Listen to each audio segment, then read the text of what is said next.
Et on va ouvrir maintenant une nouvelle phase de cette plénière avec les trophées de la plasturgie. Et pour vous les présenter, j'appelle Henri Saporta, qui est directeur des rédactions d'Emballage Magazine et de Plastique et Caoutchouc Magazine, et Fabien Toubiana, qui est rédacteur en chef de Plastique et Caoutchouc Magazine.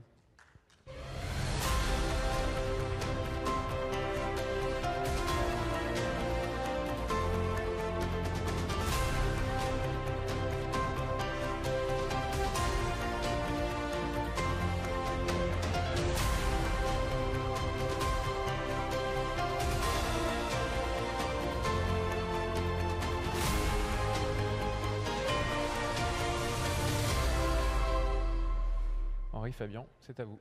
Bien, merci Steven. Bonjour à tous. Je suis Henri Saporta, je suis directeur de la rédaction d'Emballage Magazine et de Plastique et Caoutchouc. Et Fabien. Donc moi je suis rédacteur en chef de Plastique et Caoutchouc Magazine. Donc nous avons le plaisir de remettre ce trophée du plasturgiste à l'occasion de FPC.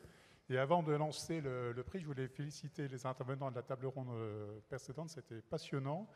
Et commencer par une marotte, c'est-à-dire la lutte contre le gaspillage. Et vendredi dernier, c'était la journée mondiale de lutte contre le gaspillage de l'ONU. Et donc, ça permet de rappeler un chiffre.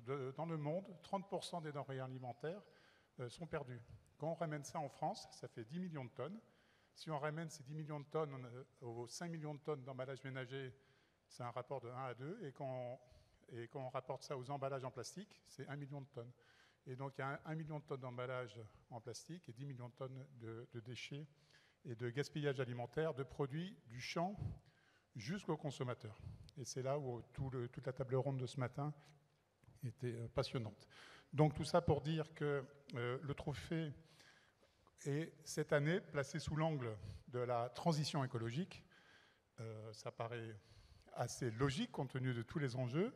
Et on va le voir tout au long du prix, la matière première pour faire ce trophée, c'est le top 500 que Plastique et Caoutchouc Magazine publie au mois de décembre depuis maintenant 2011. Donc nous allons découvrir les membres du jury qui nous ont aidés à sélectionner les entreprises. Et qu'on aimerait remercier. Pour commencer. Parce que c'est beaucoup de travail. Tout à fait. Donc pour Polivia Formation, c'est Claude Lombard, directeur de clientèle, qui participait au jury. Emmanuel Rabu, président de la CDI. Jean-Yves Daclin, qui est directeur général France, et Véronique Fregnault, qui est directrice des affaires publiques et de la communication pour Plastics Europe. Pour Polivia, nous avons eu l'honneur de recevoir Caroline Chaussard, directrice RSE, ainsi qu'Aurélia Leroux, déléguée au marché. Et enfin, Patrick Villermoz, directeur général de Polyméris, c'était là depuis de nombreuses années. Donc nous les remercions à nouveau parce que vous allez voir que leur tâche est ardue. Donc je vous l'expliquais, la base c'est le top 500. Donc nous partons de 500 entreprises avec évidemment un décalage d'1 an sur les chiffres. Ensuite, nous sélectionnons ces entreprises en fonction de leurs chiffres, donc c'est bien un trophée économique. Et de ces 60 entreprises sollicitées, nous arrivons à 28. Donc ces 28 entreprises, ce qu'on demande ensuite au jury, c'est de parvenir à un palmarès qui représente la diversité du tissu industriel français. Une représentativité également de chaque région. Et de tous les secteurs d'activité. Donc la plasturgie, les plastiques sont utilisés dans tous les secteurs. Donc le premier, on l'a dit ce matin, à 40%, c'est l'emballage. Donc il n'y a pas une catégorie emballage. Tous les secteurs de l'emballage sont évidemment différents. Mais aussi il y a l'industrie, le bâtiment, les sports et loisirs, les dispositifs médicaux. Et on attache une importance particulière, évidemment, à la représentativité des tailles d'entreprise. Donc, évidemment, il y a des PME, des ETI et des grands groupes internationaux. Tout à fait. Donc, il y a, comme traditionnellement, quatre catégories dans ces trophées qui existent depuis 2011. La catégorie croissance, la performance économique, le développement à l'international et le prix du jury, qui est choisi parmi les 3 autres catégories. Donc les catégories parlent d'elles-mêmes. Donc, nous allons passer maintenant à la première catégorie et ouvrir officiellement ce trophée du plasturgiste.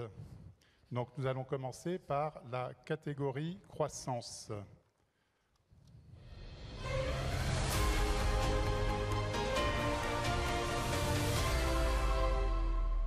Alors, comment procédons-nous? Nous avons des nommés. Et voilà, la zapette. Et voilà. Donc, ces nommés sont cette année Fevletech Orgelé, Génération Piscine, Capifil, Delfingen Industrie, ICOA France, Simoldes Plasticos France et Calipac CTC.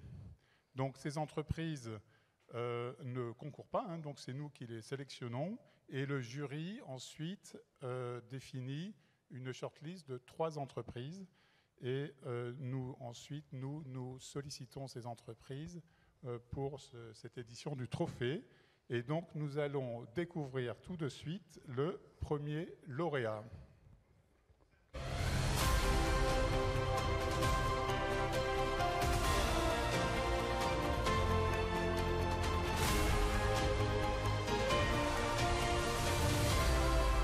Alors, Fabien, qui est ce lauréat? Alors, vous le voyez à l'écran. Donc, c'est bien Fevletech Orgelé qui est lauréat cette année de la catégorie croissance. Alors, pourquoi nous n'avons personne sur scène? Bonne question. Bonne question. Quel mystère? Eh bien, nous sommes au début du mois d'octobre, en même temps que le salon Luxpack Monaco, qui se tient à Monaco. Il y a une certaine distance entre les deux. Et c'est la même équipe qui organise Luxpack Monaco et FPC. Voilà. Donc, avec Fevletech, nous nous sommes mis d'accord pour qu'on leur remette le prix un peu plus tard et on leur transmettra la bonne nouvelle tout à l'heure. Donc, vous allez vite comprendre pourquoi le jury a été séduit par cette entreprise. Elle est à Luxpack Monaco, donc vous devinez qu'elle est dans l'emballage, et dans l'emballage de luxe et l'emballage cosmétique. Alors, les chiffres, vous les voyez. Fabien, donc une entreprise qui fait 22,7 millions d'euros et une croissance de 65,8%. Donc, je crois que ça peut s'applaudir. Et dans les critères de sélection, nous faisons attention à la pérennité sur les 3 dernières années. Et donc, cette année, nous avons une croissance de 27%.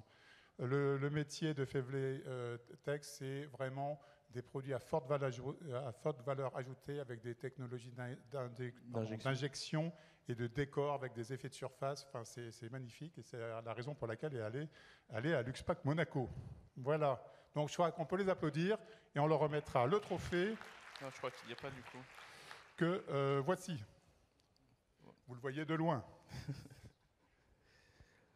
Ensuite, nous allons pouvoir passer à la catégorie performance.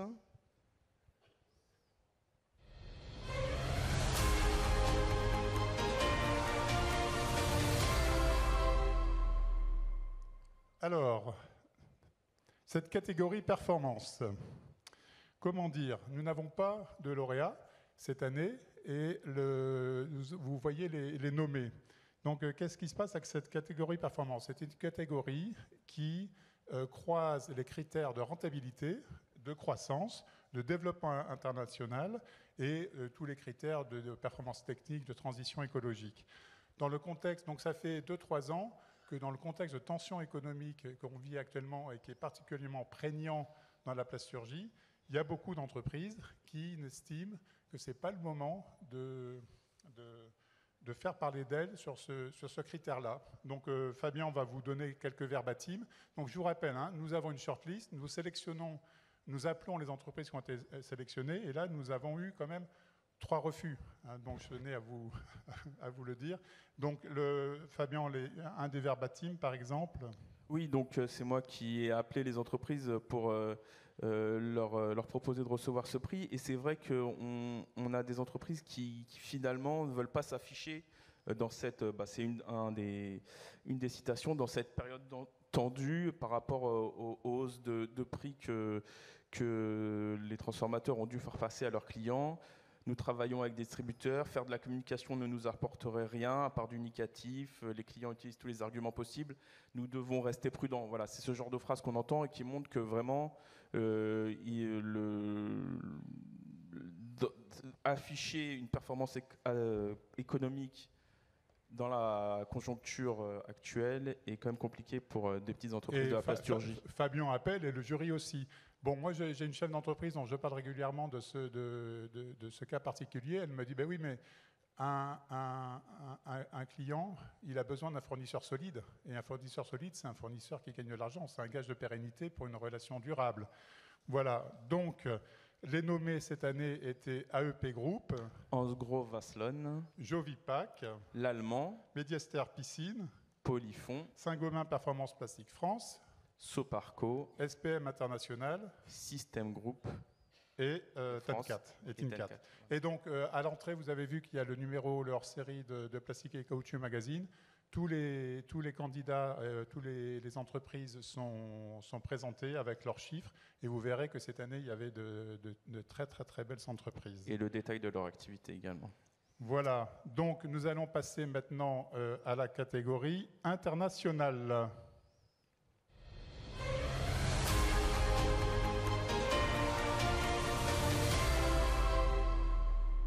Donc, nous allons découvrir tout de suite les nommés. Donc, Auréplast.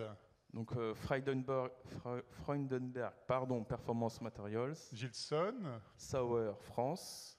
Selp Service. Sirocco. Tae Outdoor France. Tente Roulette Polymère. Toré Film Europe. Et enfin, TT Plast. Eh bien, Fabien, nous allons découvrir le lauréat.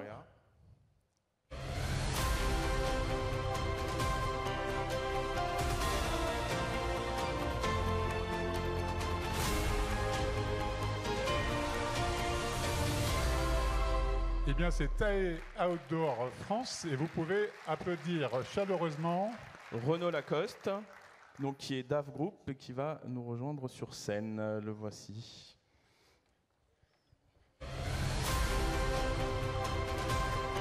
Bonjour, merci, bravo.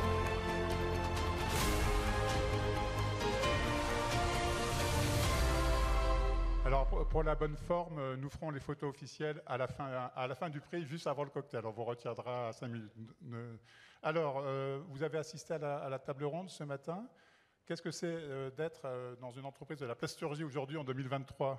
Vous en retirez quoi ? Alors bonjour à tous. Effectivement, être dans la plasturgie aujourd'hui, comme beaucoup de secteurs, mais particulièrement quand on manipule du plastique, c'est de savoir comment on va le faire en tout respect de notre planète. D'accord ? On a une réalité économique qui est nos clients. Dans le cas de Tae Outdoor France, nous sommes sur les sports nautiques. Vous connaissez sûrement l'ancien nom de Tae Outdoor, qui était Big Sport. Donc on est parti sur la planche à voile et on a évolué au fur et à mesure des modes et surtout des pratiques. Donc on a beaucoup de personnes partout dans le monde, donc non seulement qui utilisent des matières plastiques, puisqu'on fait des planches de surf, de kayak, etc., mais aussi qui ont cette fâcheuse tendance à aller dans les endroits un peu sympathiques pour le faire et donc transporter leur matériel. Donc voilà, c'est ça, être aujourd'hui dans un monde où l'enjeu écologique est quand même le premier. On a toujours été, on existe depuis les années 1970, sous le nom de Big Sport, toujours été dans cette optique de donner ce produit qui va faire que le sport sera là, quel que soit l'endroit du monde. Donc merci pour ce prix international, je crois que ça nous correspond assez bien. Alors, 86,3% donc réalisé à l'étranger. C'est votre chiffre à l'export ? Oui, c'est les chiffres à l'export. Bon, les grandes plaques tournantes du sport, de nos sports à l'étranger sont les États-Unis, l'Australie, donc des zones qui sont effectivement assez loin de chez nous, donc il fallait y être. Toujours est-il que la production, elle est restée française. Nous sommes à Vannes, dans le Morbihan, et on a cette capacité à pouvoir placer nos produits dans tous ces marchés internationaux grâce à 2 filiales. Donc on a une filiale aux États-Unis, on a une filiale en Australie, mais on sert plus de 70% des marchés internationaux en tout simplement mettant de bons produits dans les mains des utilisateurs. Alors vas-y Henri. Oui, donc le prix était axé sur la transition écologique. Est-ce que sur les matériaux, on a parlé de PLA, de PET ce matin, est-ce que vous avez des réflexions sur des matériaux biosourcés, la fin de vie? Alors, nous sommes très clairement, on a été mis à l'honneur, c'est pas le premier prix, on a quelques prix qui tombent en ce moment sur justement cette partie transition, durabilité. Et donc, si vous avez un peu suivi et si vous nous suivez, c'est fabuleux. Mais nous avons été primés à l'Élysée comme étant le Made in France sur un produit qui s'appelle le Comet, qui lui nous sommes des thermoformeurs, donc on essaye de faire bien notre métier et surtout d'utiliser des produits qui sont capables d'être triés, in fine, en fin de vie, et d'être réinjectés dans le processus de consommation. Donc on est sur on extrude nous-mêmes nos feuilles, on vient les thermoformer, on essaye de ne pas mettre de composants qui viennent polluer l'un ou l'autre des matériaux utilisés. C'est le cas du Comet, c'est le cas du Météore, un autre produit, ce qui nous permet quand on broie, de les trier et de réinjecter ça directement. Donc c'était la simplification dont on a parlé ce matin. Oui, exactement. Et essayer aussi de travailler sur, j'entendais la décarbonation des process, effectivement, de faire en sorte que thermoforme, donc on chauffe, donc on utilise de la matière fossile ou de la matière de la base fossile, d'essayer de ne pas utiliser autant que ça, de travailler sur les machines pour que les rendements soient à hauteur de la qualité du produit, mais en préservant un peu notre planète. Fabien, une question? Peut-être la traditionnelle pour cette cérémonie de remise des trophées du plasturgiste. Finalement, quelles sont là où les clés de réussite qui vous semblent vraiment primordiales pour votre entreprise? Je crois qu'on a essayé d'être simple dans la conception de nos produits, de ne pas aller chercher de la complexité, d'être bon dans ce qu'on est, donc thermoformeur, et ensuite de se poser des bonnes questions. Et pour ça, on ne va pas faire appel à énormément de cabinets externes qui vont nous insuffler des modes ou des façons de... Bon, je ne reviens pas là-dessus. On est plutôt à faire confiance à nos salariés, à nos ouvriers, qui eux ont la bonne volonté, les bonnes idées, les têtes bien faites, l'expérience. C'est comme ça qu'on a sorti la Comète, c'est comme ça qu'on a sorti le Météore. C'est sur des bricolages, au fur et à mesure, de façon très empirique, dans ce même respect, simplicité, réalité économique, on reste quand même une entreprise, et puis surtout, essayer de faire en sorte qu'on ne détruise pas notre planète. Donc vous êtes plutôt dans la recherche et développement que dans la résistance au développement, si je peux répondre. Nous sommes plutôt positifs. Juste une dernière question, la table ronde portée sur la décarbonation. Quand on exporte, le plastique est un atout en termes de poids? Alors c'est un atout en termes de poids, c'est surtout un atout quand on arrive à en faire que le dernier kilomètre est le moins coûteux. Donc on est aussi en train de travailler sur vous parliez des évolutions, sur des projets où on pourrait envoyer du plastique en masse, des produits composants en masse, donc jouer sur le transport, pour ensuite donner une réalité locale d'assemblage, de finition, et qui permet que le dernier kilomètre soit le moins consommateur. Et c'est dans cette optique-là qu'on s'inscrit. Merci beaucoup et bravo. Merci à vous. Merci beaucoup, merci à vos équipes. Merci. Donc on vous retiendra pour les photos après. Merci. Merci. Eh bien Fabien, nous allons enchaîner sur la dernière catégorie. Tout à fait, le prix du jury. Donc avec des entreprises qui sont choisies, enfin une entreprise en l'occurrence, choisie parmi celles qui sont présentes dans les 3 autres catégories. Et donc là, l'idée, et d'ailleurs ce prix, et c'est le cas cette année, est souvent remis à l'unanimité. Là, c'est vraiment le jury qui choisit à la fois sur ses bases économiques et sur ce qu'elle connaît de l'entreprise, du terrain, etc. Une entreprise qui lui semble répondre à la majorité des critères mis en avant dans ces prix. L'entreprise qui coche toutes les cases. Exactement. Attention. Et donc, alors, nous allons passer à cette catégorie. Et donc, comme...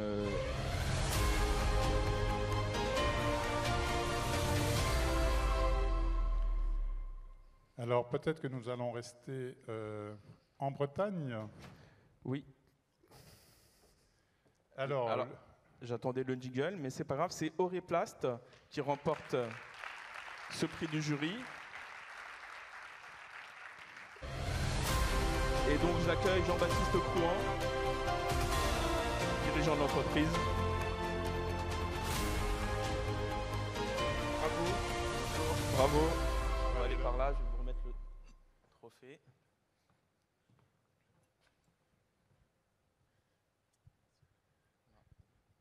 Pareil, Merci. on fera les photos officielles à la fin. Pas de souci. Donc, même question, qu'est-ce que vous avez pensé de la table ronde ce matin? Qu'est-ce que ça fait d'être un chef d'entreprise dans la plasturgie en 2023? Vous avez un divan, vous pouvez y aller. Oui, voilà. Non, c'est on voit qu'on a un potentiel devant nous énorme. Ce qui a été dit, c'est vrai que le plastique va encore se réinventer, je pense. À nous aussi d'être acteurs. Moi-même, c'est vrai que comme j'ai plusieurs casquettes, je vois bien qu'on doit l'expliquer. Enfin, faut qu'on arrive à expliquer le plastique. Tout à l'heure, les questions ont été posées aussi sur comment on éduque. Mais je pense que l'éducation passe par l'explication de ce qu'est le plastique. C'est vrai qu'on est tous à ne pas vouloir voir du plastique sur les... je parle parce que nous aussi, c'est la Bretagne. Oui, donc sur nos plages, voilà, tout à fait. Donc, je pense qu'il va falloir que ça se réinvente. Il faut faire de la pédagogie. Il faut faire la pédagogie, oui, tout à fait, oui. Et on le voit même au niveau de nos écoles. C'est vrai que certaines filières ont du mal à se remplir, peut-être parce qu'il y a cette... Vous parlez en termes de recrutement recrutement aussi, oui, tout à fait. Recrutement aussi, ça c'est un autre sujet, même dans nos entreprises, pour faire venir des collaborateurs. D'accord, oui. Non, mais il y a école en amont, et pour nos collaborateurs eux-mêmes, dire, voilà, tiens, tu vas dans quel travail où travailler dans la plasturgie. Bon, aujourd'hui, ça fait peut-être un petit peu moins rêver, mais voilà, il y a encore du potentiel là-dessus, et il faut qu'on y travaille. Alors, vous êtes sur des marchés assez diversifiés. Qu'est-ce qui vous caractérise? Ce sont des pièces assez techniques? Alors, on fait beaucoup... Médical, industrie, automobile, oui. Ouais, tout à fait. On est dans tout ce qui va être système d'étanchéité, donc on travaille beaucoup d'élastomères, donc matière thermoplastique, donc de recyclable, pour différents secteurs, comme vous venez de signaler. Et alors, on a une des particularités aussi, parce que moi j'ai repris cette entreprise il y a maintenant 15 ans, on a toujours un très gros client qui nous tire aussi, qui était dominé, mais dans une autre catégorie, je pense, qui nous offre, on va dire, une ouverture internationale. Alors le chiffre 94,2%, c'est... Oui, voilà, mais avec le sport indirect, c'est ça. Ouais, mais qui est biaisé par le fait que c'est ce très gros client qui nous tire, qui nous fait peut-être aussi par moment défaut, comme en ce moment, j'en ai parlé à quelques personnes, ce client-là, quand tout va bien, nous on explose, quand ça va moins bien, ça ralentit, voilà. Donc, mais paradoxalement, on a développé tout un tas de nouveaux clients aussi, parce que c'est vrai que passer de 100%, parce que c'était un site qui était dédié à ce client-là, à aujourd'hui moins de 80%, ça prend du temps. Mais pas mal d'autres clients aussi à l'international, l'Inde, les États-Unis et un petit peu la Chine. Fabien, une question? J'allais vous poser la question également sur les aspects écologiques. Qu'est-ce que vous mettez en œuvre aujourd'hui? Alors en termes de matériaux et en termes de process peut-être? Oui, alors c'est pareil, là on va aussi... aujourd'hui, il ne faut pas se leurrer, dans notre profession, alors on ne va pas tous s'assimiler à des sous-traitants, on fait quelque part, on utilise ce qu'on nous demande d'utiliser. Et c'est vrai quand on parle réglementairement, on va demain nous imposer de passer peut-être à 25% de rebroyé, 30% de matière recyclée. Nous, on est prêts quelque part, et on le fait déjà chez nous. C'est les donneurs d'ordre, quelque part, qui sont... Donc là, vous parlez du cahier des charges. Le cahier des charges, tout à fait, voilà. C'est que nous, on est prescripteurs, et c'est vrai que dans tous les nouveaux projets, on essaye d'inciter. Mais si le client final n'est pas prêt, ça sera plus compliqué. Donc, par exemple, dans l'incorporation de matières recyclées, il y a encore des discussions. Il y a eu encore des discussions, et nous, on a développé il y a 2 ans maintenant un produit pour la méticulture, parce que là on reste local en Bretagne, c'est du 100% recyclé. D'accord. Et là on ne s'est pas posé la question.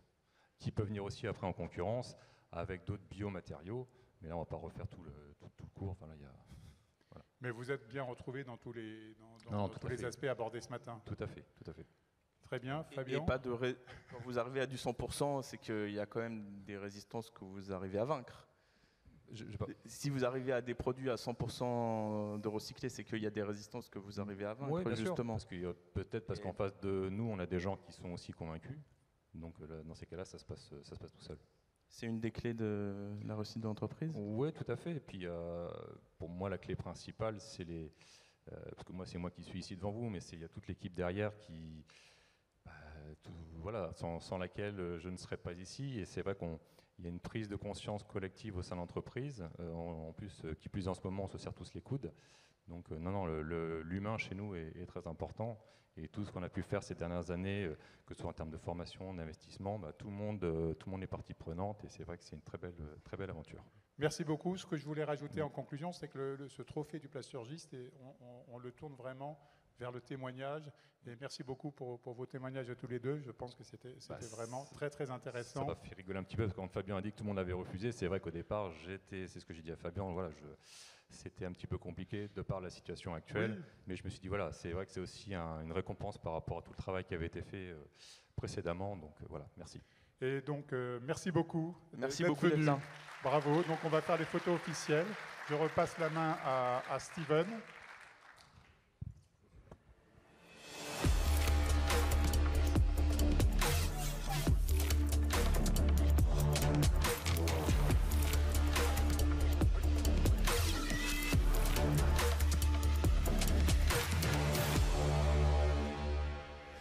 Eh bien, merci à tous. Donc, c'est comme ça que se termine notre plénière. Un grand merci donc d'y avoir assisté.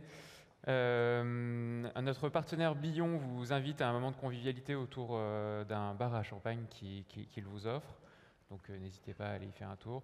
Je vous souhaite un très bon appétit, une très bonne après-midi. Et je demande aux lauréats de venir nous rejoindre pour une photo, voilà, qui sont déjà là, magnifiques, pour une photo tous en commun. Merci beaucoup et à cet après-midi.